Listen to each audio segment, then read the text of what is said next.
right, Gordon, I think we might be live. I see it live on Facebook. We are live on Facebook.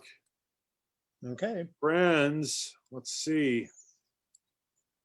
All right, Gordon, I think we might be live. I see it live on Facebook. There we go. And we've got some folks signing up. Friends, tell us if you're here. Let us know that you're here. It is Tuesday. It's Tuesday at 7 o'clock. And you know what that means. It's time for Pastor Pals. Pastor Pals here on the Facebook, on the Westminster Facebook page. Westies, welcome to Tuesday evening. It's a rollicking good time. And friends, I am excited. I am excited to welcome our Pastor Pal's guest for tonight.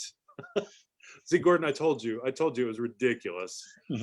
Friend of Westminster and friend of me, Gordon Edwards. Gordon, thank you for taking time to have a conversation with us. I'm glad to be reconnected with Westminster and with you, Landon. Yes, yes. So for those of you who may not know or don't remember, before Paul Kerbis came, Gordon preached at Westminster, what'd you say, a couple of times a month for about 6 months? Right. Yeah. Did you preach any hard sermons? Were you mean from the pulpit, Gordon? I can't ever imagine you being mean. I do remember one Sunday that the lectionary had me preaching on Jonah. This was right at the height of ISIS. And I asked them, and I admitted that I did not want God to send me into the middle of ISIS. Right. But God might need someone to go, and not might. God needed someone to go in the midst of ISIS. And there were a few people that said, no way. And they weren't even sure that God wanted to send anybody, but so. It's amazing. It is amazing. I love everything about church. I mean, it's just so much fun to hear what people hear when we preach our sermons. It's so very good. Friends, you all don't know Gordon and I's history. So Gordon is the executive presbyter. Is it executive presbyter or general presbyter? General presbyter of the Presbytery of Cimarron, which is out west. How many churches in Cimarron Presbytery? We have 12. 12 churches. So when I became a Synod executive about a decade ago, and we would all, jokers like Gordon and I would show up to big meetings, not denominational meetings. Gordon was always one who would take me aside, ask me how I was doing, just extended such care and hospitality. I have never forgotten it. And then when I was talking to the PNC and Jane Sutter said, well, you know my brother Gordon. I'm sure she remembers. My face just lit up because I have such good memories of our time together in mid-council leadership, Gordon. And you came down to Synod of the Sun a couple of times. That's right. I did come down to Synod of the Sun. Did some keynoting for some gatherings there, thinking about the future of the church. It's a fun time, isn't it, to be in church leadership? If someone were to ask you, Gordon, what does a general presbyter do? Other than say, my typical response when people said, what is it that you do when you work at the Synod or the Presbytery? I would say, I'm the guy they call when Presbyterians behave badly. What is your answer to what does a general presbyter do? Well, in Cimarron, we're such a small group. I would say my job, and I hadn't thought about that, but is probably being the glue, just to keep people in touch with each other. Our pastors before the pandemic, and we talked about it today on our check-in, would have lunch together every 6 weeks or so, just to break bread and enjoy one another's company. So that's really how I would describe. I'm just kind of the glue that keeps people talking to each other, and since we know everyone, we can have our differences of opinion and still love one another. Right. Yeah. How long have you been the general presbyter there in Cimarron? Well, it's been about 6 years. Okay. Yeah, once I retired from Stillwater, and And the general presbyter in Cimarron is a volunteer position. Right. They do give reimburse expenses. So that gets me to mid-council meetings and Right. things like that.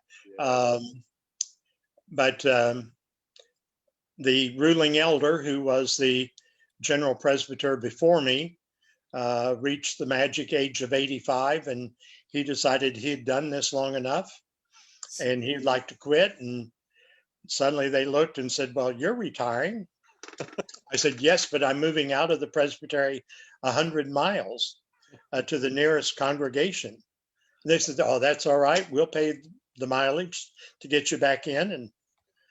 And because I'd been with them for 24 years, Mm-hmm. and it's also the ordaining presbytery in my life. I'm a child of that presbytery. To keep those connections, I was glad to do this, and I've enjoyed it. Yeah. What else occupies your time? You had sent me a flyer of some work that you had done with the Network for Dismantling Racism. Friends, I'm gonna share my screen real quick for us so that we can see this. Gordon, this is something that you've been working on here. Would you mind telling us a little bit about what this is and what kind of work that you're doing? Yeah, the Synod of the Sun early in 2020 formed the Network for Dismantling Racism. And in 2021, the three presbyteries of Oklahoma, Indian Nations, Eastern Oklahoma, and Cimarron, were to have a tri-presbytery meeting, which we do every other year, in Tulsa. And the dates were June 4th and 5th this year. That is the exact week of the 100th anniversary of the 1921 Tulsa Race Massacre. So the Synod was going to put on, prior to the tri-presbytery meeting on Wednesday and Thursday, a symposium looking at tough dialogues. Landon, you are aware of the Fear Plus Less dialogue group, and they were going to come in, and we were going to engage in a conversation with the Greenwood community and the churches of Tulsa, looking at the massacre as just kind of a laboratory. And how do we respond to it? With COVID, the tri-presbytery has been moved back to 2022, 1 year. But the Synod did not want to miss the opportunity of really looking at the massacre. And so the Network for Dismantling Racism have come up with this Imagine Tulsa 21. And on May the 27th at 6:30, as you see, we're going to have a listen and lament session. And you can, it's a video just to listen. And Hannibal Johnson, who is a historian and who's written 2 books about the Tulsa Race Massacre, is interviewed for 45 minutes talking about the massacre and what he thinks needs to happen now. And then it will close with a prayer followed by 100 seconds of silence, commemorating the 100 years since the massacre. There will be no discussion that night. It is listen and lament the tragedy that our society, and we all are complicit in it, I think. So it's just a listening night. A week later, those who want are invited to register and participate in a conversation of reflect and respond. Having heard about the massacre, having seen other events that are going to go on that weekend, it will be an opportunity to just reflect with one another as Christians. How do we respond to this situation? I believe that co-moderators Greg Bentley and Ilona Stewart will be participating in that Reflect and Respond evening. They had planned to be here for the Synod event and the Tri-Presbytery meeting. They were going to be the keynoters for the Tri-Presbytery meeting. Tentatively, they're lined up for next year for the Tri-Presbytery meeting. And the Synod is going to plan something ahead of the Tri-Presbytery meeting for next year. Hannibal, I listened in to the interview with Hannibal Johnson. It's a very good interview. I learned a few things. So that's been taking up a lot of my time, some of my time. I've been participating in a book study group with College Hill Presbyterian Church, and we just finished Kendi's book, How to Be Anti-Racist.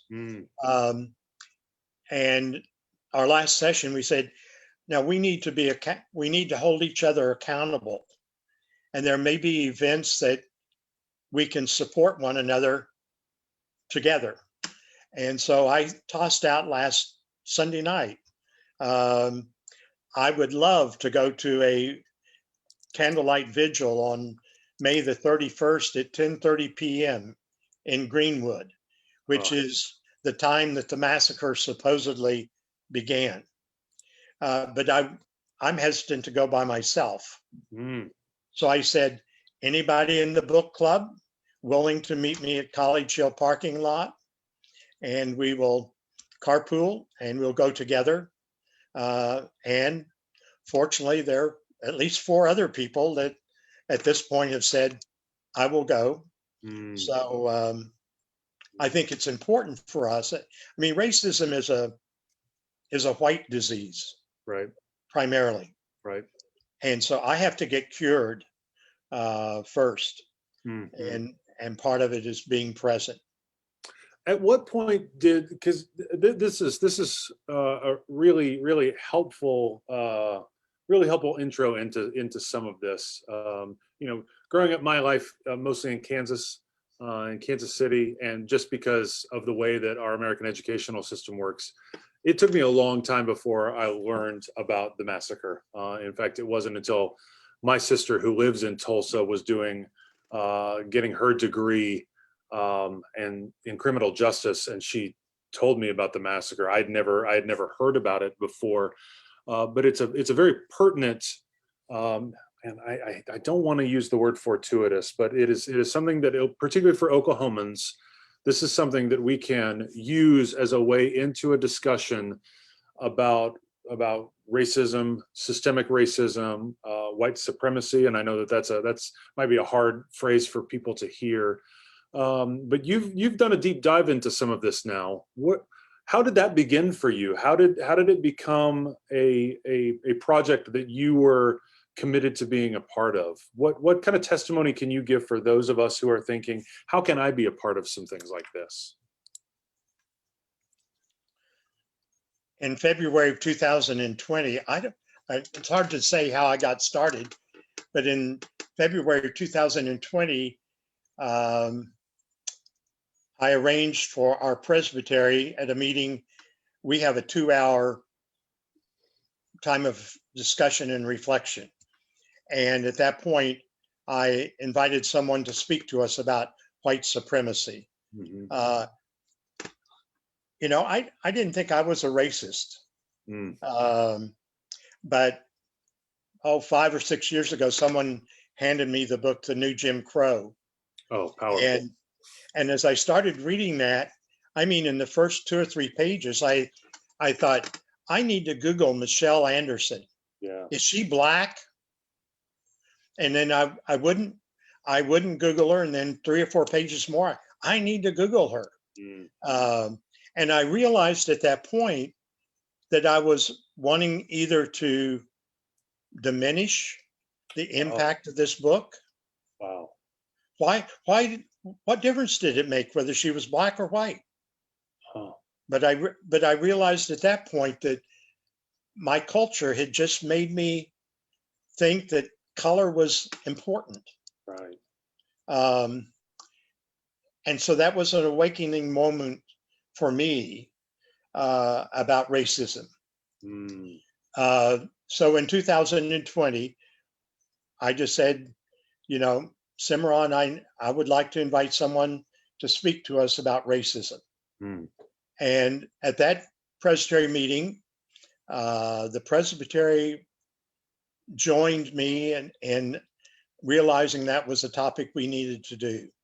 And so during our meetings in 2020, we always had a component looking at white racism. The presbytery bought copies of White Fragility and sent 2 copies to every congregation so the pastor and the elder commissioner could read it and we could talk about it at presbytery meetings. Since then, a book study has gone on and we read James Cone, The Cross and the Lynching Tree, so powerful. which, oh, I mean, Oh, it just opened our eyes to how Black Americans yeah, understand their Christian faith yeah, and why they are very reluctant about us white Christians. yeah. And then we read Martin Luther King's Jr.'s Where Do We Go From Here? Mhm. But now, and I would challenge you, we're now reading The Heartbeat of Wounded Knee. Heartbeat of Wounded Knee. It is looking at how European Americans have treated our indigenous people. Mhm. And of course, Oklahoma plays very much in that. So racism is not just a black-white issue, it's a color Right, issue. right. And you mentioned our co-moderators, Ilona Street Stewart is a Native woman. Mhm. I believe she's Lakota Sioux. She was a colleague of mine. She's the Senate executive in the Senate of Lakes and Prairies. And Greg Bentley, love that man, from Fellowship Presbyterian Church in Huntsville, Alabama. I actually got to preach there one time. Gordon, this is fantastic, and I'm really grateful that you've brought this up. And friends, I'm sure you've noted, I put a link to Heartbeat of Wounded Knee, How to Be Anti-Racist, and a link to the flyer that I put up on the screen just a second ago. This month we're in our worship series. We're preparing for Pentecost, and one of the things that we're talking about is I'm introducing this concept of the mystery of Pentecost, kind of like godly play. I'm sure you're familiar with godly play. Mhm. So we're talking about the mystery of Pentecost, the reality that humanity was one, and then it was not, and now we are again. But a lot of the world still thinks we are not, but Christians know the truth that we are. And it seems to me like, well, it doesn't seem to me, this is a perfect connection point between what you're talking about addressing systemic racism, dismantling white supremacy. And white supremacy is a hard phrase for people to hear, because a lot of times we think about Klan members, we think about Nazis, and we don't understand that we're just talking about the intention of trying to make whiteness supreme over everything else. So it doesn't have the nefarious cross burning kind of implications that we might think. But this is a key way that humanity divides itself along our racial and ethnic lines. So when you have been talking here in Cimarron Presbytery, what is the experience of that? Are your colleagues there? Has it been as revelatory for them as it was for you? What kind of conversations are you all having about this? I would say yes, the conversations are, I'm learning more about myself. Yeah. I'm learning how privileged I am. Right. And that's part of supremacy, but I don't have to worry about if I get stopped by the highway patrol, Right. that my whole car is going to be searched. I'm going to have to get out. And yet people of color if they get stopped by the highway patrol, legitimately, maybe they're speeding like I do at times, Sure. but they are treated with more suspicion Right. than I am. That's just a simple privilege that I have that I didn't deserve. I don't deserve, Right. but I'm going to be given that. Mhm. And so I think all of us in that conversation just keep kind of getting stunned about, whoa, yeah, that is part of me. I mean, I told someone it's kind of, maybe that's what the psalmist meant in sin, my mother conceived me. Oh, wow. I mean, I have been born into the sin of racism. Mhm. I don't think that's probably what the psalmist meant, but that's what I hear today. Um, that we're just steeped in it. Not our fault. I mean, I don't want to lay blame on anybody, but our culture is based upon white privilege. Yeah. Yeah. I heard you about to use the word fault. One thing that I like to say, I'm suspecting you may agree with me, even if it's only up to a point. I like to say it may not be my fault, but it is certainly my responsibility. And so this is the soup in which I find myself. This is the water I'm swimming in. Mm-hmm. It's my responsibility to deal with that. Mm-hmm. So along those lines, when you're thinking about Pentecost coming up this week, right, the birthday of the church, but also the reality that God wants the gospel to go into all the world, into all peoples, and right, it Mm-hmm. was a very racial, ethnic thing that God was doing. It was a boundary breaking racial, ethnic thing God was doing. God was saying, we're taking this beyond just the Jews, right? So we're getting Right. this out to everybody. Thanks be to God, us Gentiles get to sit here and talk about this Right. thousands of years later. When you think about Pentecost, how does the learning that you've been doing, how does that change? Does it change? Have you given it any thought about how it changes Pentecost for you?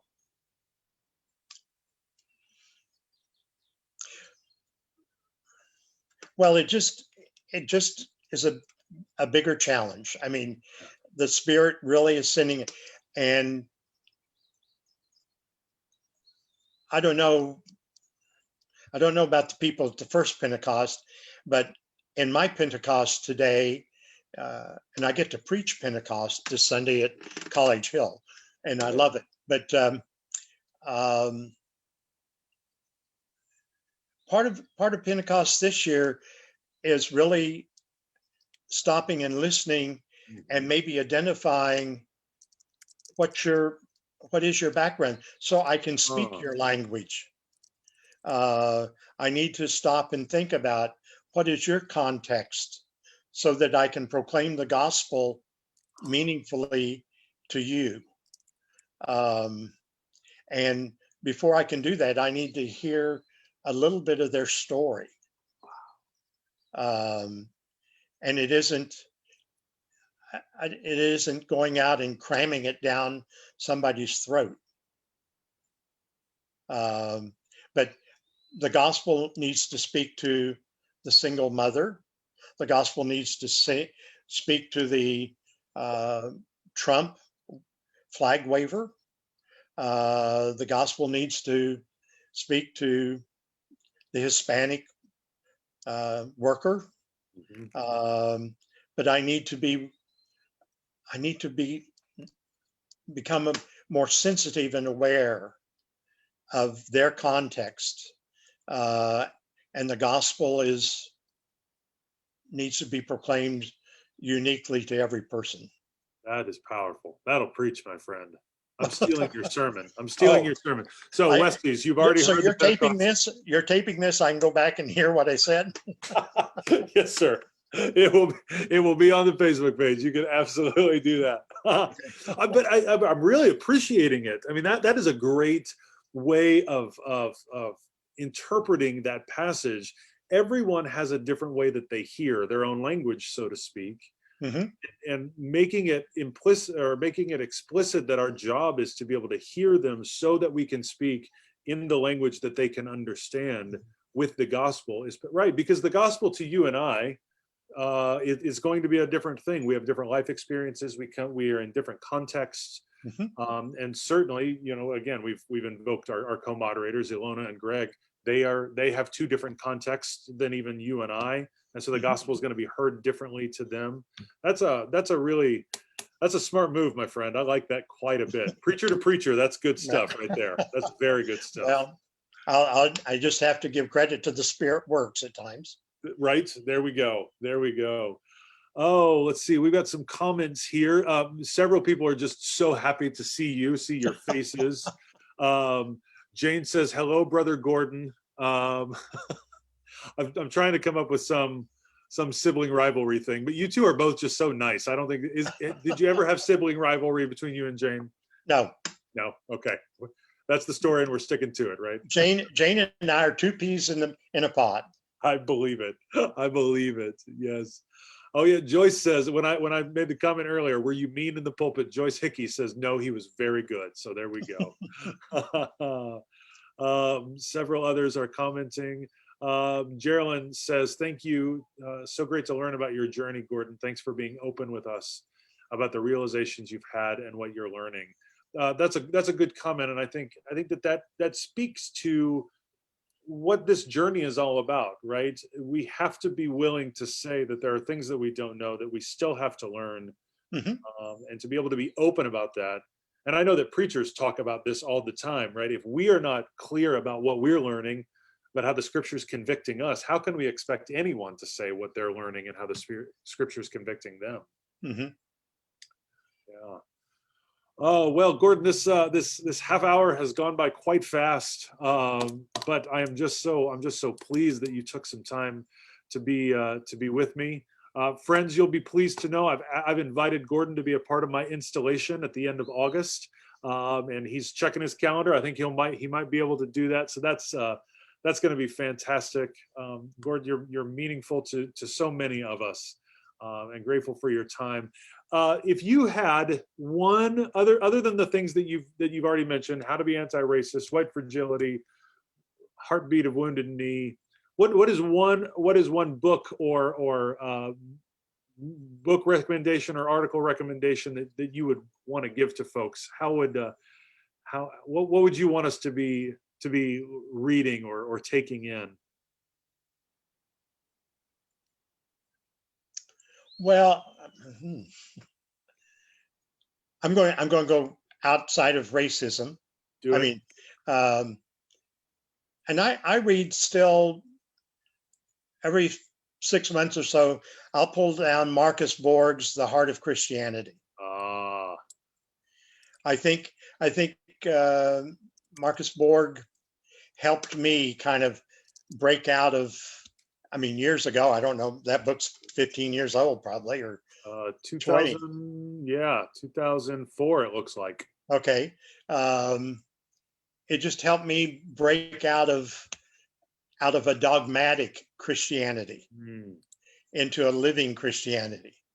A second book, and I don't remember the name, but Elaine Pagel's book that she deals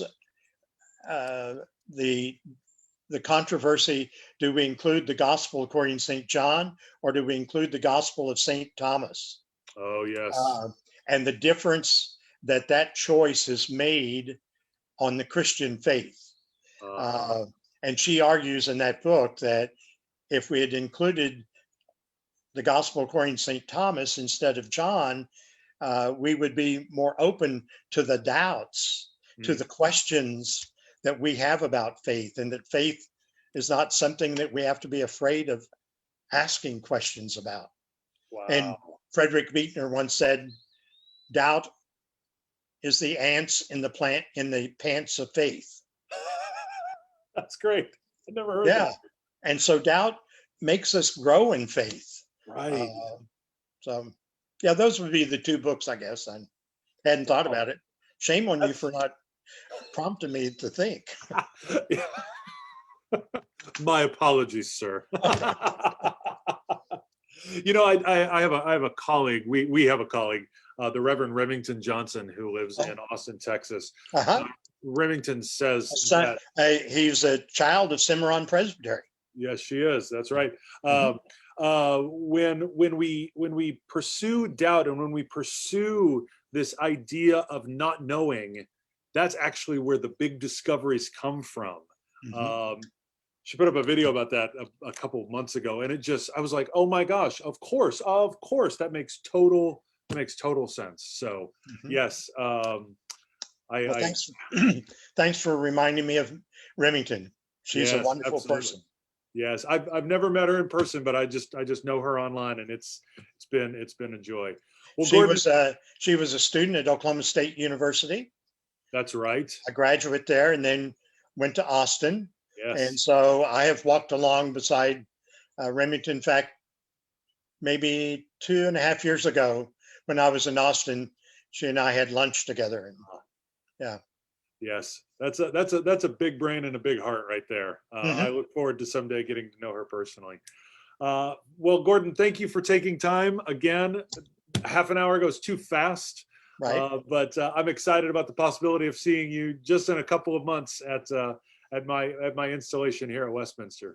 Well, hopefully I'll get to Oklahoma City before then, and we can sit down for a minute. There we go. Thank you for inviting me. You are welcome. You are absolutely welcome. Westies, I invite you to morning prayer tomorrow at 9:30. We'll see you there, and we'll see you back here next week at 7 o'clock on Tuesday night for Pastor Pals. That's all for now. Peace be with you. Bye-bye.